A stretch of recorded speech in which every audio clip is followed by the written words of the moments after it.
Pass inside, knocked away, intended for Leonard. Turnover. Lamb gets it, shoveled it forward to Poole. Poole waits, stops, fires for three. Good!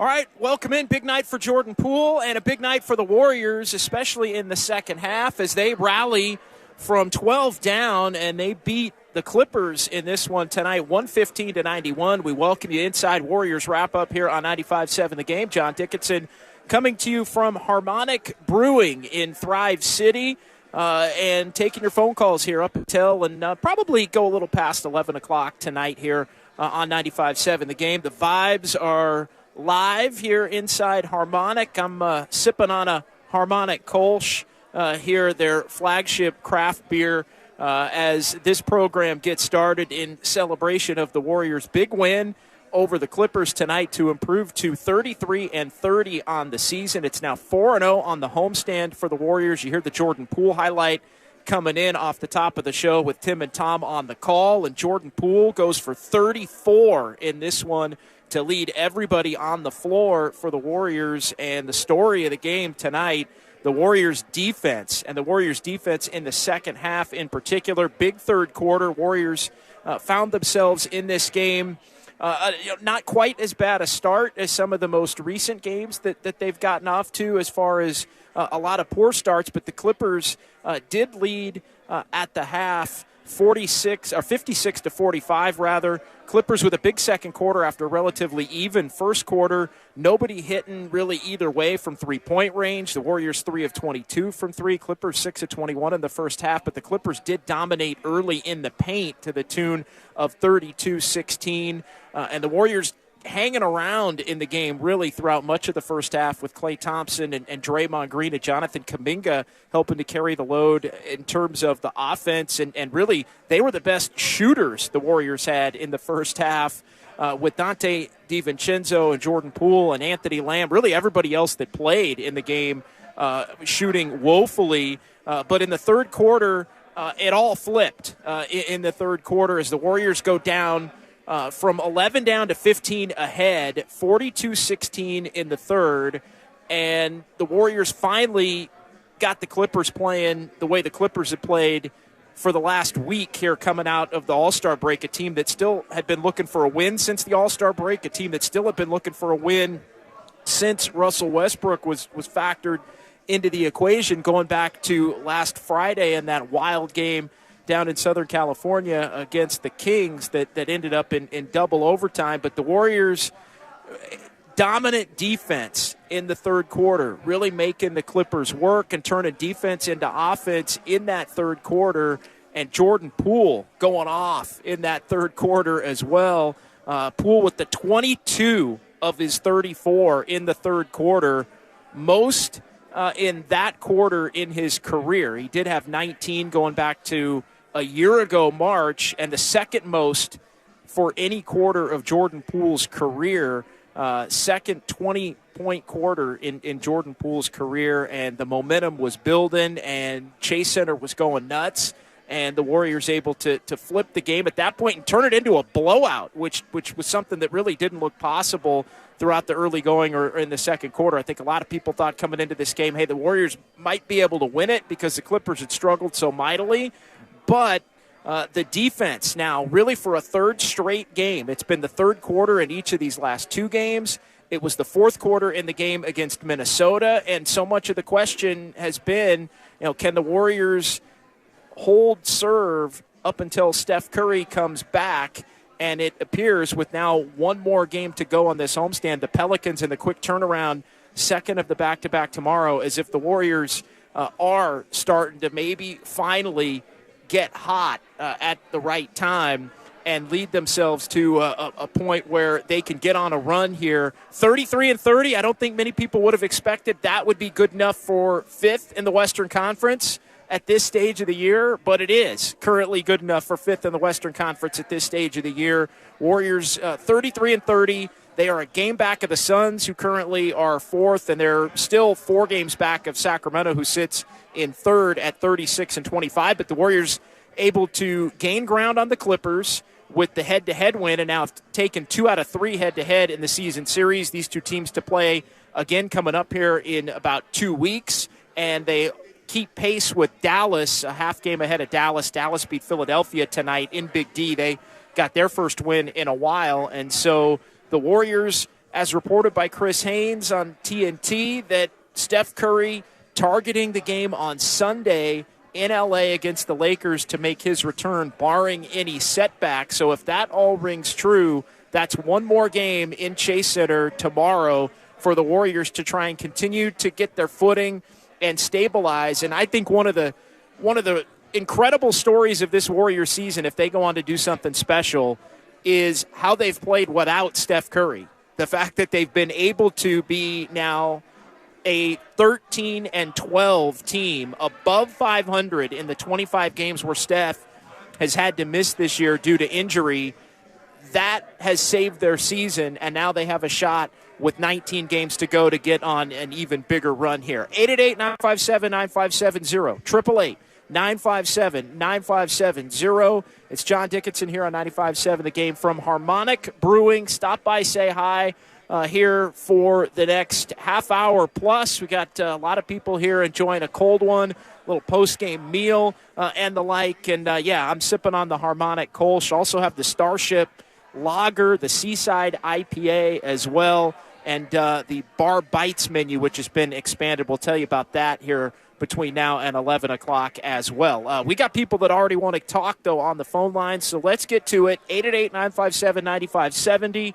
Let's start with Z-Dog up first here on Warriors Wrap-Up tonight on 95.7 The Game. What's going on, Z-Dog? Hey, JD, thanks for having me. I just wanted to shout out JK and JP in particular. A lot of Warriors fans, I think, don't have enough patience with the young guys, but they really showed out. My friend and I were at the game, and Kawhi could not impose his will on JK whatsoever. And you know what? Bottom line is, I don't care who the one seed is. I don't care what team Kevin Durant is on. The NBA title and the Western Conference go through the Warriors. I don't care what panic Warriors fans have. This team has earned equity. They're about to go on another 18-2 run that we did last year. Warriors fans should not be panicking. We should be as confident as we've ever been. Well, I don't think Warriors fans are panicking right now as this team wins their fourth consecutive game at home. And look, they've been good at home all year. I don't think anybody would dispute that home court dominance, even when they've been down. Now 26-7 in 33 home games with 8 games to go on the home floor. The difference has been the home-road splits. The difference has been really the inability to get on a lengthy winning streak. And this win tonight puts the Warriors at their high water mark for the season. 3 games over 500. There were 4 other times where the Warriors had a chance to get to 3 games over 500. And each of those previous 4 times, they lost at least 2 games. Not only 1, but 2 games to get back to 500. One instance right in the middle of the season, they were 20-18. They lost 3 in a row to dip back to 20-21 right at the 41-game marker. But good hat tip and nod to Jonathan Kuminga tonight. Jonathan Kuminga was tremendous in this game tonight for the Warriors off the bench. He knocked down 3 of 4 from 3. Tonight was one of the few games where it felt like Kuminga was bringing the energy and the intensity defensively, was bringing the athleticism that he's known for in what really is necessary in a matchup against the Clippers because they have so much length and so much athleticism. But he also brought the offensive game. He always brings the high-flying attack and look to get to the basket and dunk it on somebody's head type of vibe. But he was very calm and confident in shooting the ball. He hit a pull-up jumper from the mid-range, hit 3 of 4 from three-point range. And, yeah, I think Jonathan Kuminga did a hell of a job defensively, plus 19. It was really the story tonight, Kuminga and the starters for the Warriors that helped put their imprint on the game. And Kuminga's solidifying himself. He's in the rotation. He's the one young guy that's cracked the code, or maybe the Warriors have found the proper balance as to explaining to him the things he has to do on a regular basis to get out on the floor and make an impact. And look, you got Paul George, you got Kawhi Leonard. Those 2 players as good as any among wings in the NBA. You got to have some athletic wings that can be able to defend him. And Kuminga did a nice job throughout the course of the night in his time on Kawhi Leonard.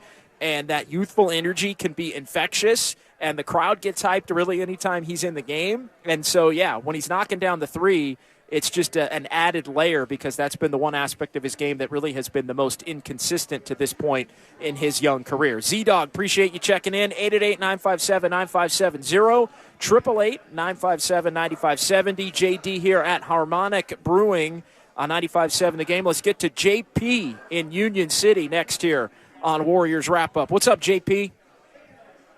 Hey, JD, first and foremost, man, I just want to thank you for always being the voice that we hear after the game.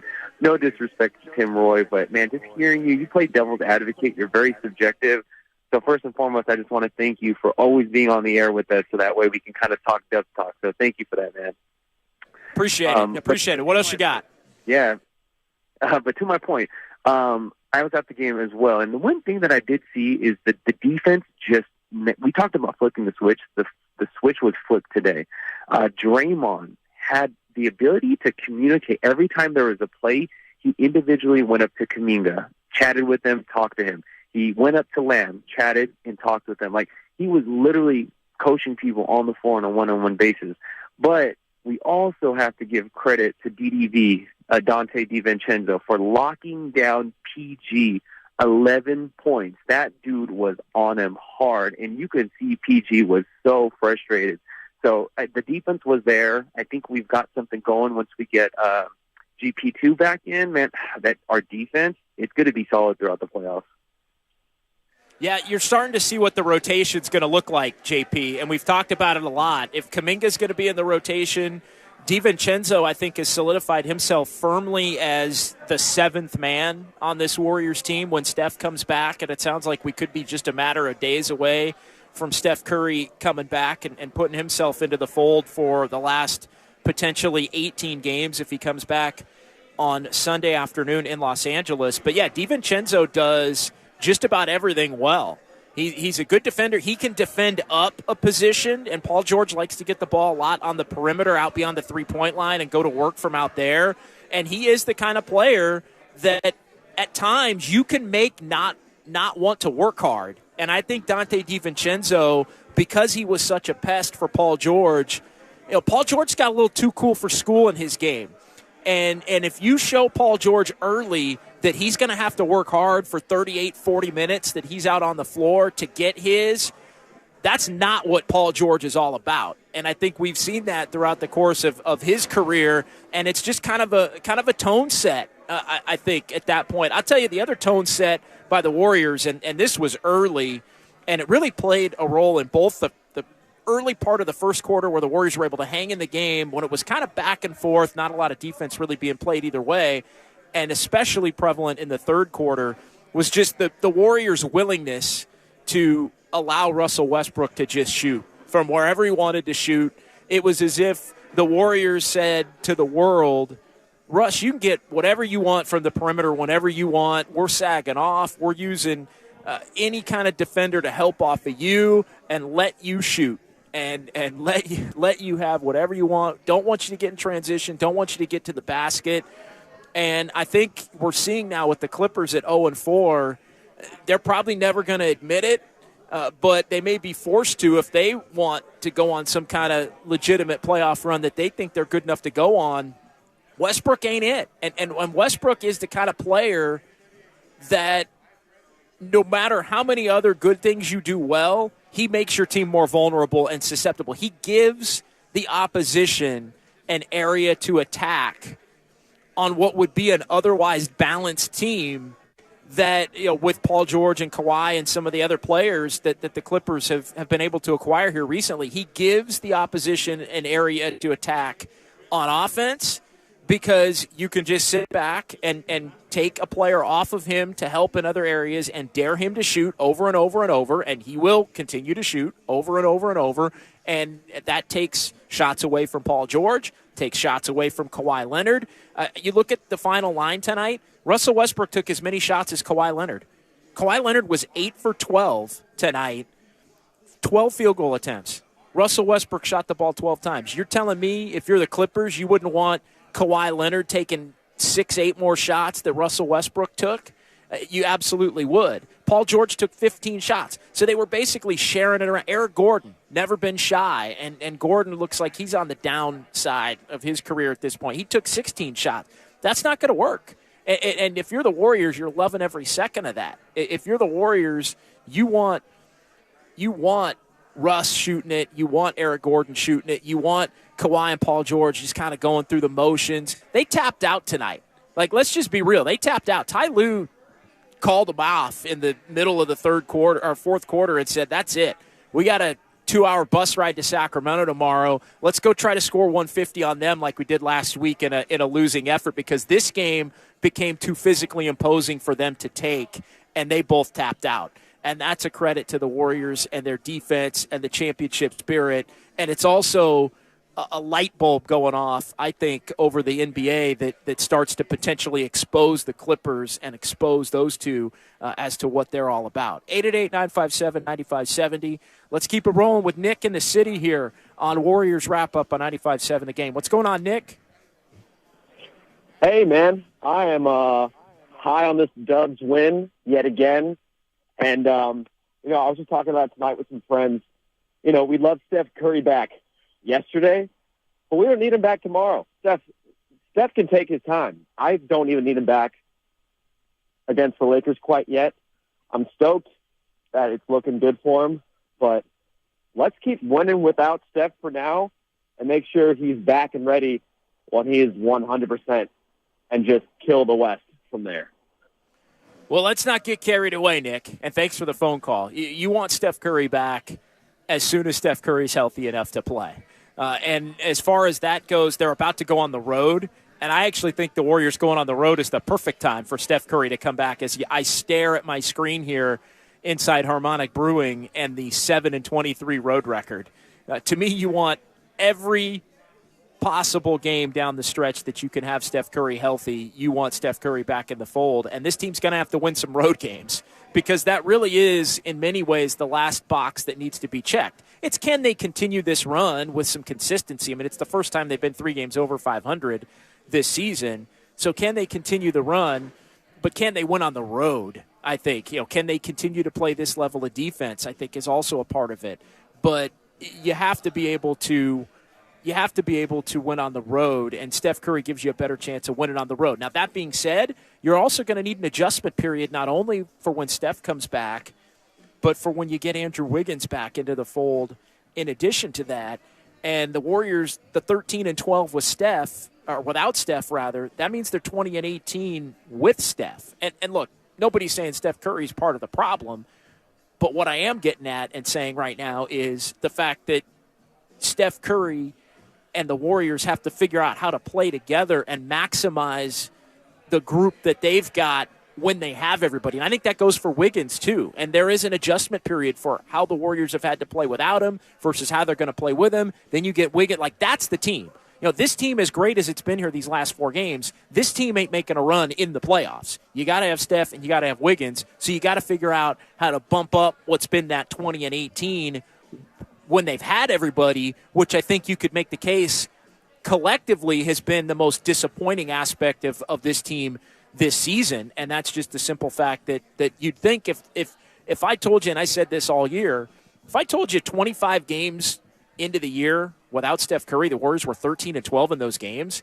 I'd tell you, I think the Warriors were already second in the Western Conference or pushing in the top 3 to be sure, but that hasn't been the case because they just haven't been able to get the consistent traction defensively or on the road even when they've had everybody. 888-957-9570.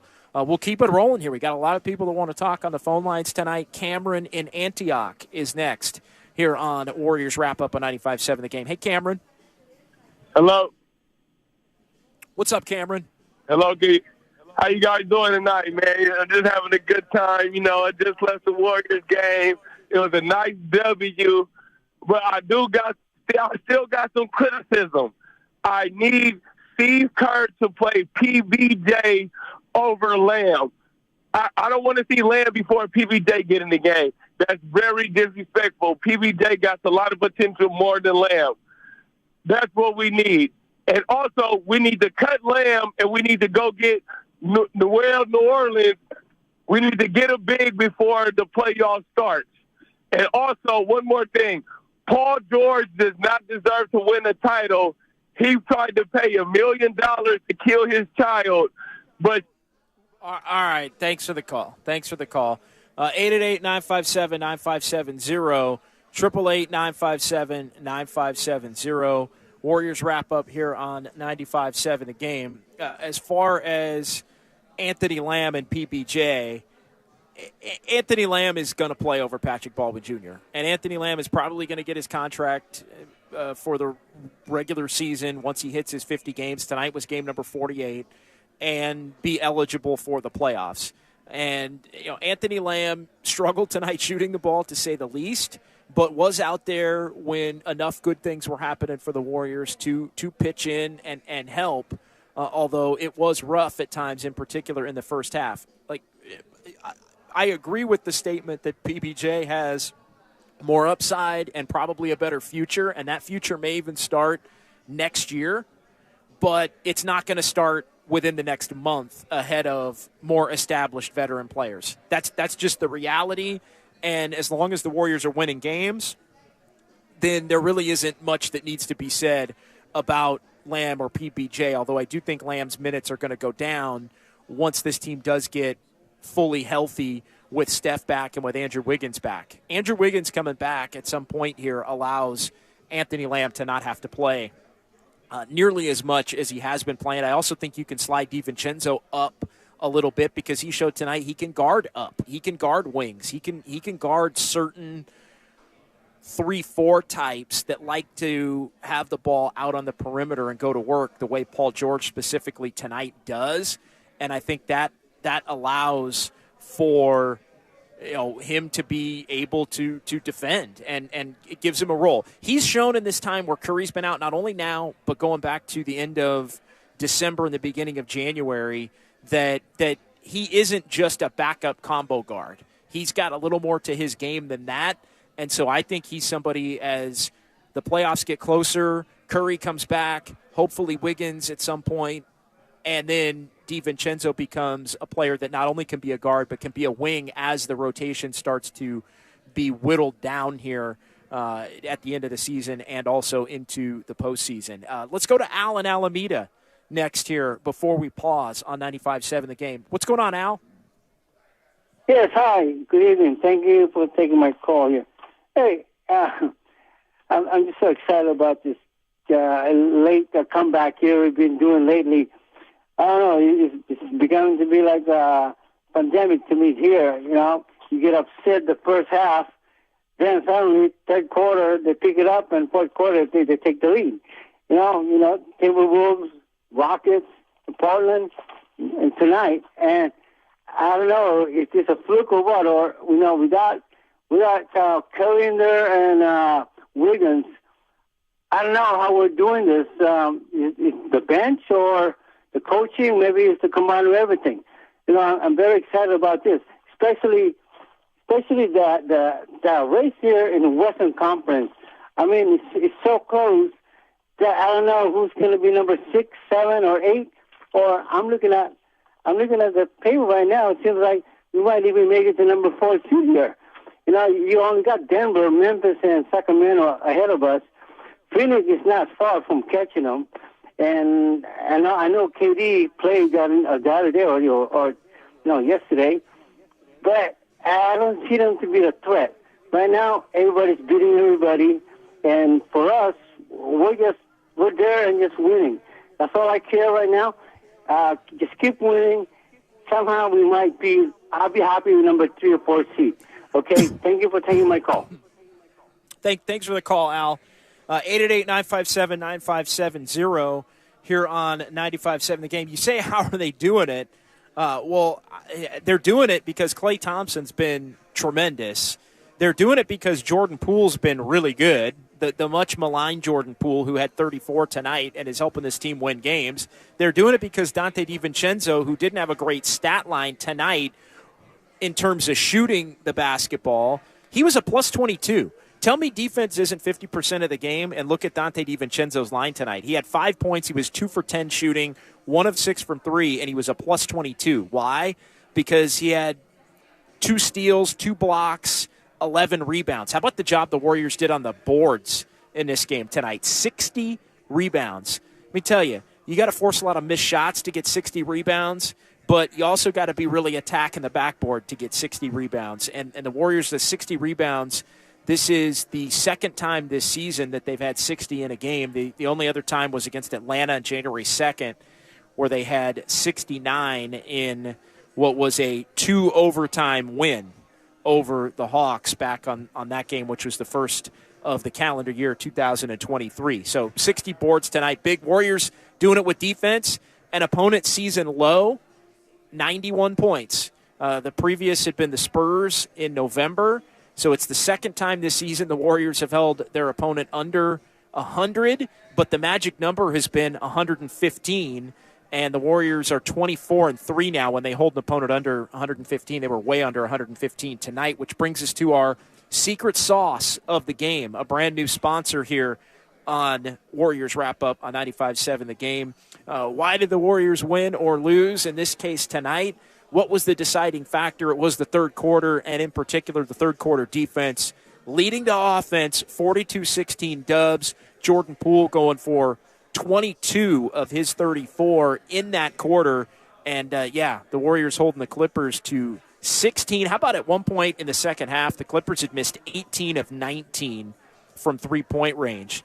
So the Warriors doing it with D and defense leading to offense. It was the old third quarter Dubcon 3 defense for the Warriors against the Clippers tonight.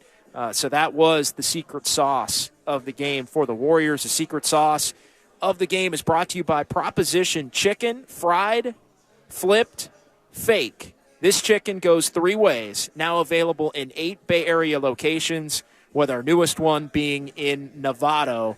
New sponsor here on Warriors Wrap-Up, the secret sauce of the game, the Warriors defense turning it into offense in the third quarter. 888-957-9570, 888-957-9570. Let's keep it rolling here. We're going to go commercial-free, and that means Will in Moss Beach on the phone lines here tonight on 95.7 The Game. What's going on, Will? Talk about Andy Wiggins and the lack of any news about him. It's very concerning. And then the one question I'd have is, do you think there'd be a ramp-up time when he comes back, and if he comes back? Thank you. Yeah, I do think there will be a ramp-up time when he comes back, and I do think it is more when as opposed to if. We had Bob Myers on Wednesday, so yesterday, here on 95.7 The Game with the Executive Show. I was filling in for Matt Steinmetz along with Daryl the Guru Johnson, and Goo asked Bob, is there a scenario where you think Wiggins could be out long-term or potentially for the rest of the year? And Bob said he didn't think that was going to be the case. And so I think that was without getting into any specifics, and Bob didn't. And all we can relay is that it's a family issue, and nobody really knows. And Wiggins may address it at the point in which he returns, whenever that time is. But as far as, he probably will have to work back in conditioning-wise. And so there is going to be, and I think part of the reason why the Warriors have had a little bit of a difficult time getting on a roll when they've had everybody, and part of why they're only 2 games over 500 when Curry's played with the other regulars, is the fact that it has been, a lot of, they started 3-7 and then they got it together. And really, since the early part of December, it has been Wiggins was out, and then Curry was out, and then Curry and Wiggins both were out, and then Curry came back, and then Wiggins came back, and then Curry went out again, and then there's been a lot of ins and outs as far as the rhythm of things, and I think that's prevented that top 7, really 8 if you count Kuminga, which I think you have to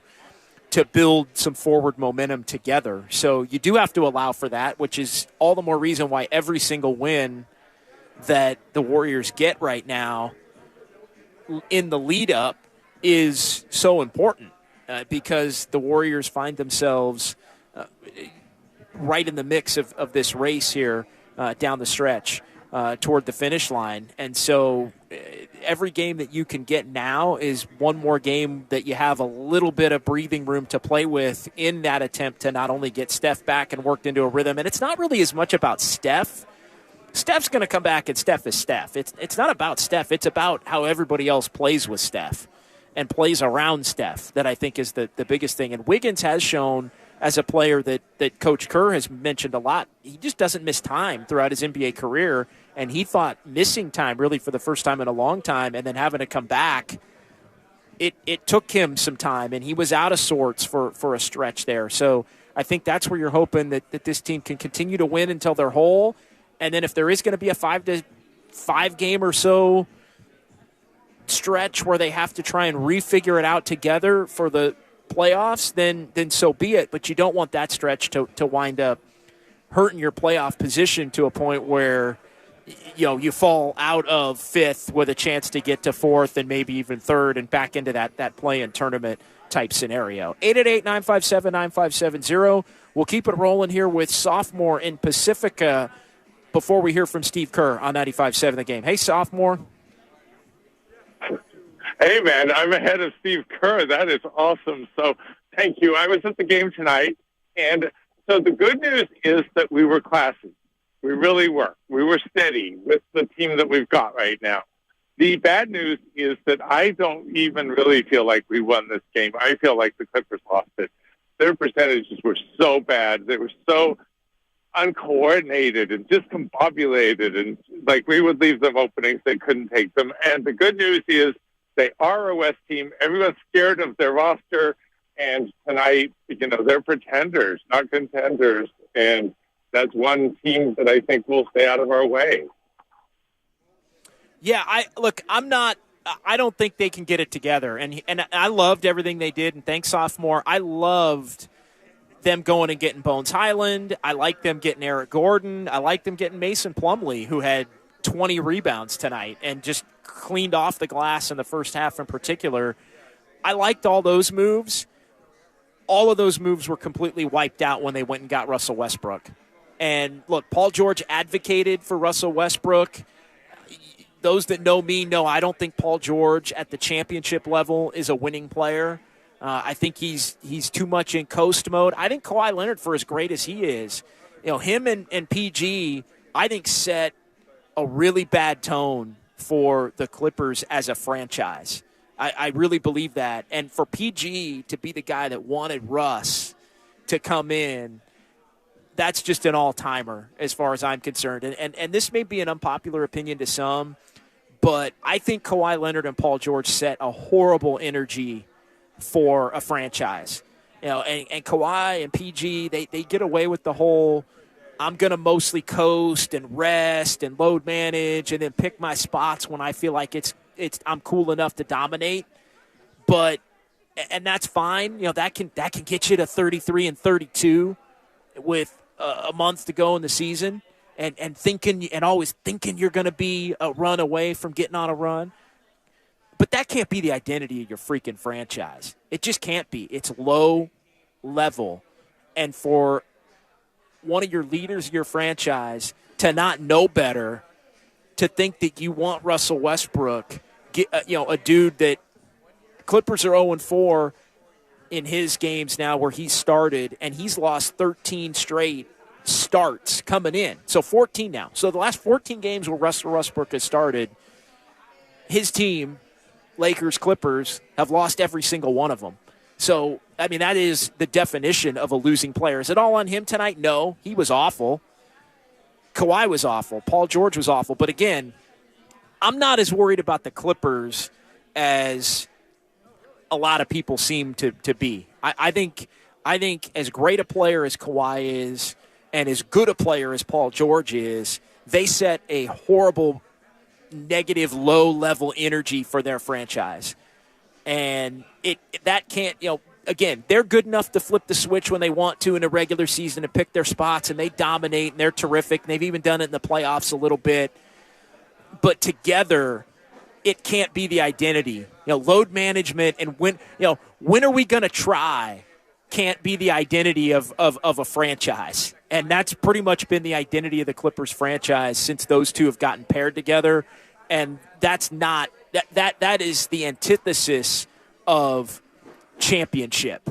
That is the antithesis of being able to be a legitimate contender in as mediocre a Western Conference as I can remember in about 30 years, going back since I was watching watching hoops as a kid.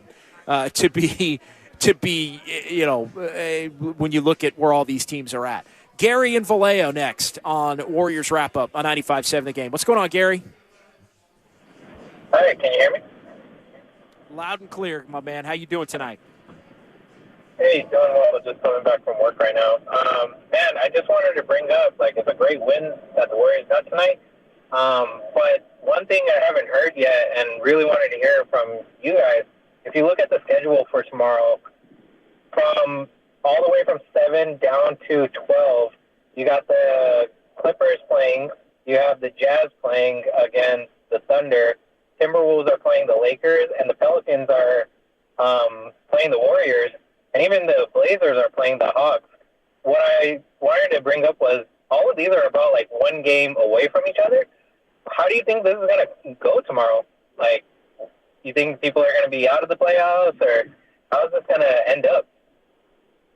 Well, it's a great question, and you could, and thanks for the call. And you're right, there are a lot of teams that are all in this mix facing each other tomorrow. You've got the Clippers go to Sacramento and play the Kings. Kings are above that fray right now, but the Clippers are right there in it. You've got Phoenix at Chicago. That's a game that they could lose. You've got the Warriors and the Pelicans, a couple teams in the mix. Minnesota and the Lakers, a couple teams in the mix. Utah and OKC, a couple teams in that mix. And so the reality is it can change dramatically. There's going to be – but here's what we also know. 3 or 4 of those teams are going to win and 3 or 4 of those teams are going to lose. And so in that respect, there doesn't necessarily have to be a whole heck of a lot that changes. But from the Warriors standpoint, you want to win that game tomorrow because you are currently only separated by 2 with where you're at 5 and the Pelicans are at 10. And so, yeah, you lose tomorrow, you could be right back down in 7th or 8th, depending upon what Minnesota does and Utah does. And the Clippers, if they can somehow get a win in Sacramento against the Kings team that's suddenly hot coming out of the break. So, yeah, it can change very fast, and it's going to be a lot of wild twists and turns, I think, between now and the end of the regular season here as all of these teams face each other. And I think all of these teams, for the most part, have been 50-50 against each other, which is why they're all separated right now from 4 all the way down to 13 by about 4.5, 5 games total. 888-957-9570. Let's go ahead and hear from the head coach of the Warriors, Steve Kerr. We'll just go commercial-free, and we'll keep pushing through here on 95.7 The Game. Let's hear from Steve Kerr as he met with the media here following this one. Down 10 going into halftime. It looked like the defense really is what set that up in the third quarter. Is that what you felt? Were there any adjustments, or was it just energy? No, it's just energy. There really weren't many adjustments. I didn't think our defense was bad in the first half. We just couldn't make any shots, and so they were playing, off of our misses all half. So it's tough to get the defense set in that case. But just felt like we had to stay patient, and we knew shots would start to go because we had some decent looks in the first half, and guys brought the energy, and I think they're gaining confidence now. This is, I think, third straight game where we've really played well in the second half defensively, and so we're starting to get some momentum. You guys pretty actively sagged off Westbrook and kind of had Draymond roam. How much did that help, and just overall, how much did you feel like tonight's defense was just, again, kind of executing the scheme? Yeah, Draymond as a center fielder is I think the best in the league. I mean, there's nobody who can kind of muck up the lane like he can, and just read what's happening, help everywhere he needs to help, and then come in and rebound. I thought the guard rebounding was a really big deal tonight. Both Dante and Clay with 11 boards. Clay has really made that a point of focus since the All-Star break to get on the glass, and so between Draymond and Loon directing the defense, our guards getting back on the glass, defending without fouling for the most part, and just staying solid. I think we're finding something. What stood out most to you with Jordan's performance tonight? Well, tale of two halves for sure. He had a rough go in the first half, but what I like is just the poise that he showed. He was in good spirits at halftime. He didn't get too down, and he stayed with it. And he just kept attacking and really got us going in that third quarter. He didn't score at all in that first quarter. Can you kind of sense when he's going to start to catch fire like he did in that third? I can't necessarily sense it, but I know it's always possible, and that's why he's so important for us, because he, at the point of attack, he can, get right by his guy and get to the paint and finish. And if he can do that and break the defense down, it opens up a lot of things for us. For a good chunk of the season, your team has been at 500. This is the first time you're 3 games over 500. Is there a significance to that? I think so. And it does feel like this is our best stretch because of what we're doing defensively. It's significant in that, we've held our serve here so far at home, another big one tomorrow. And, hopefully Steph coming back soon. So I think, things are looking up. Following up on that, you've talked a lot this season of how sometimes when you guys are trailing, you feel that you guys feel sorry for yourselves. You're hanging your heads. These past 2 games, you've really haven't done that. Well, what's kind of changed or allowed you guys to not get down on yourselves and fight back? Yeah, I just feel like there's a grit that comes with defense that allows you to shake it off and keep playing. When you're struggling. It's hard to do that when you're just trading buckets. And so for most of the season, our defense has been pretty poor. And so I think, grit goes hand in hand with defense. Our defense has been dramatically better in these last 4 games, and hopefully that continues. I was going to ask, I remember right before the All-Star break when you guys played the Clippers in LA, you and Draymond really leaned into your defensive struggles. Mm-hmm. Since then, over the last 4 games, what has led to kind of this resurgence of it? Maybe it's the stretch run. I just think there's been better focus. We're not fouling all the time. Dante has been a great leader for us, just setting a tone with his ball pressure and his energy. I don't know. We were hoping we could do this a while back, but we're doing it now, and hopefully we can keep it going. Kuminga got a lot of minutes, and it looked like most of them he was matched up with Kawhi. Did you like that matchup going in? And how did you think Kuminga did in this game? I think it was one of his best games that he's played here in his young career. He played with good energy. He attacked when he should have, shot when he should have. There was a better sense of feeling the game offensively, and then just competed defensively. And Kawhi is such a tough matchup, but the reason JK is here is because he has that amazing, physical gift of just being strong and athletic and long arms. And he's learning, how to use that gift.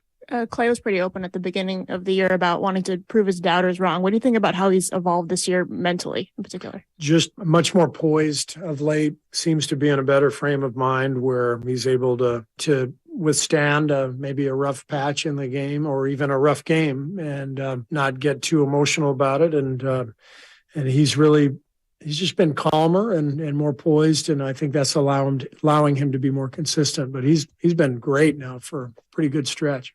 He mentioned that conversation he had with you about kind of evolving his game as he gets older. You've talked about his rebounding tonight. How much of that conversation was specifically tied to rebounding? He's becoming more of a 3-4. Yeah. That part of his career. I give Q a lot of credit. He and Clay spent some time together over the All-Star break, and they had a great talk. And I think, Q really talked to him about how, as you get older, you have to evolve. And that's just what great players do. You've got to figure out where you can get better. And as your body, starts to go through the bumps and bruises and the accumulation of all those years, you've got to make up for it with your brain. What can you do that can be another layer to your game? Rebounding and I think passing, those are the 2 things for Clay. Can he create some shots for people, and can he really help us out on the glass? And he's been doing both of those things. Steve, there was a famous moment in your career where Steph shoots a 3 against the Clippers, and you're like, what are you doing? Look like you're pulling your head out. He made it, but it was just like those moments. Fast forward to now, did that help you prepare you for Jordan and kind of those do you still have those thoughts, or it's you've been doing this for No, I still have those thoughts. Yeah. I think the game has changed so much. And I think, to be honest, I think Steph and Clay helped spur that change. When I first became coach, and that moment that you referenced was probably a couple of months into the season. For the first 2 months, all I could hear in my head were, Lute Olson and Phil Jackson and Greg Popovich telling me that's a terrible shot. That's a terrible shot. And, at that point, I looked at the stats, and Steph was shooting 42% and Clay was shooting 41%. I said, okay, that's a good shot for those guys. Since then, it's like the whole league is shooting those shots, and it's not necessarily a great shot for everybody. And I don't necessarily think a lot of those shots are great for Jordan. All you have to do is look at percentages to know whether something's a good shot or not. And so what I love about Jordan is he's still evolving, he's still growing, and we've spent a lot of time talking about efficiency and what's the best way to attack. He has incredible speed, and so we're trying to help him use the speed to create easier shots for himself and everybody else, instead of, just settling for, some of those long, difficult shots. And it's still a work in progress. But, if you want to shoot 42% from 3, you get to shoot any shot you want. But you better shoot 42%. And that's not many players can do that.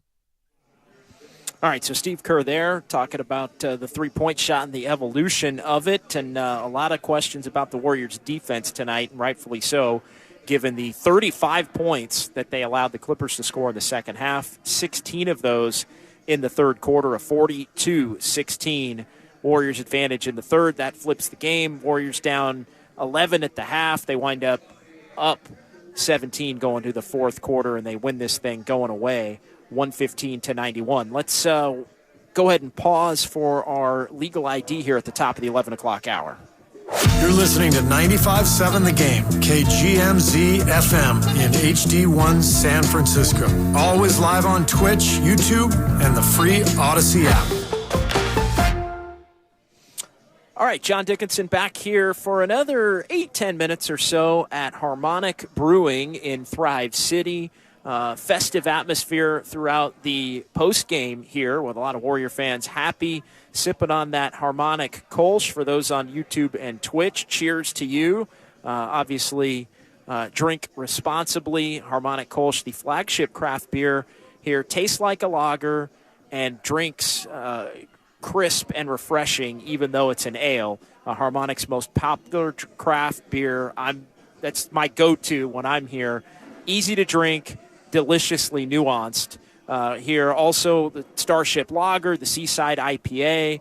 Harmonic, of course, the original location in the Dogpatch neighborhood, opened this location in February of 2020 back at Thrive City. And just a good time here, pregame and postgame from Harmonic Brewing in Thrive City. Let's go ahead and get to our hardest working player of the game, which as always is brought to you by AC Transit. Outlet to Westbrook. Westbrook will dribble it to the front court. Drives on Klay Thompson. Goes up. Rejected by Kuminga. Says, get it out of here. Yeah, Jonathan Kuminga, one of 2 blocks tonight to go with 7 rebounds. He had a couple of steals, and that was with 19 points on 7 of 12 shooting and 3 of 4 from 3.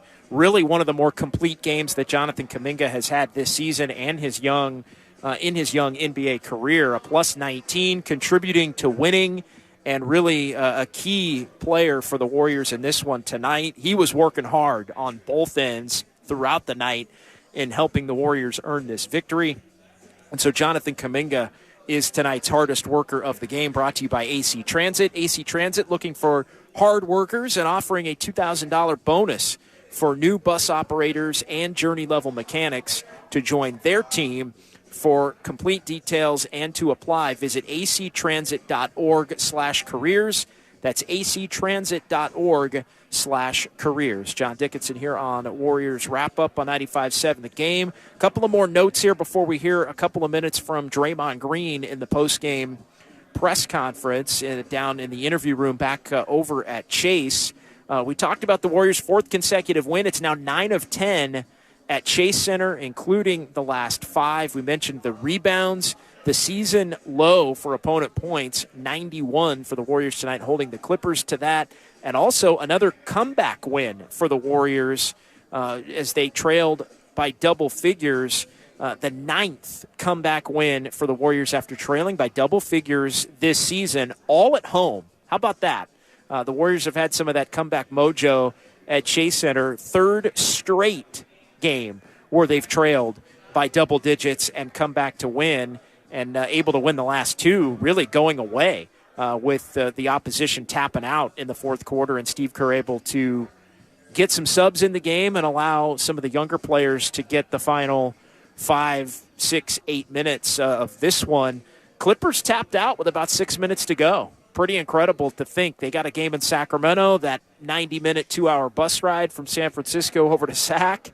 And Ty Lue basically phoning it in with Paul George only playing 26 minutes. Kawhi Leonard did play 31, but they said, forget it. We're on to the next tomorrow. And a rested Sacramento team that's coming off a road trip where they went 3-0 and back at home for the first of what will be 4 home games for them. Also, quick note from Elias, just the second time since the 1997-98 season, so we're going back 25 years, when play-by-play was first tracked, that the Warriors have won 3 straight games after trailing by 10 or more points at any point in the game.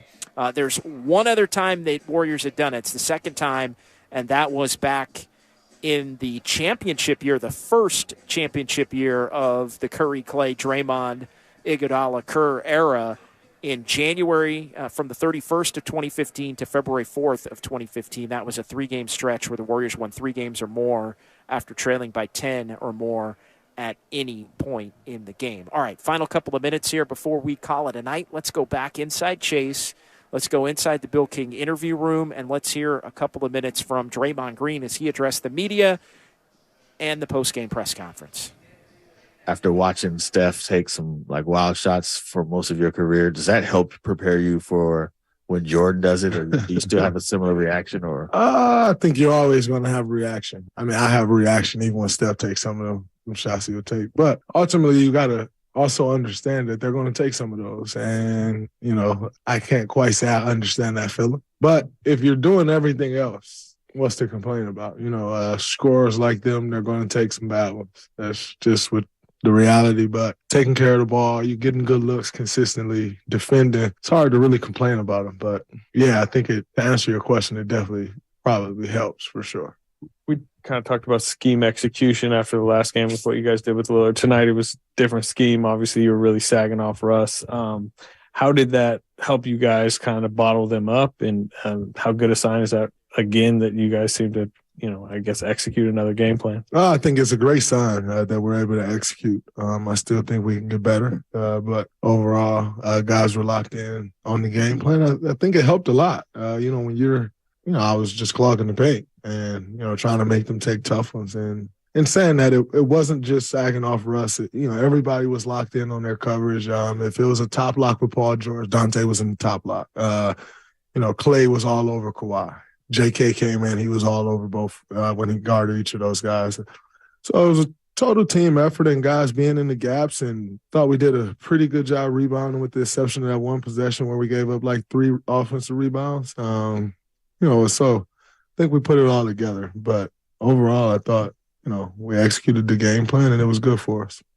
Right before the All-Star break, when you guys played the Clippers in LA, you really leaned into your defensive struggles as a team. How have you seen yourself, your team evolve on defense since coming out of the break? I think we're doing a better job. That first game out the break was tough. We didn't really guard anyone. But since then, we're really checking. And, you know, I think most importantly, like I said last game, starting to see a little more game planning. And with that, you know, you want to see guys execute that game plan just so you know that you're capable. And, you know, overall, I think guys have been doing a really good job these last few games of executing game plans, and it's been putting us in a good position to win. You guys got 29 points off turnovers. For some guys, is it more fun to play offense when you see the defense is giving you offense?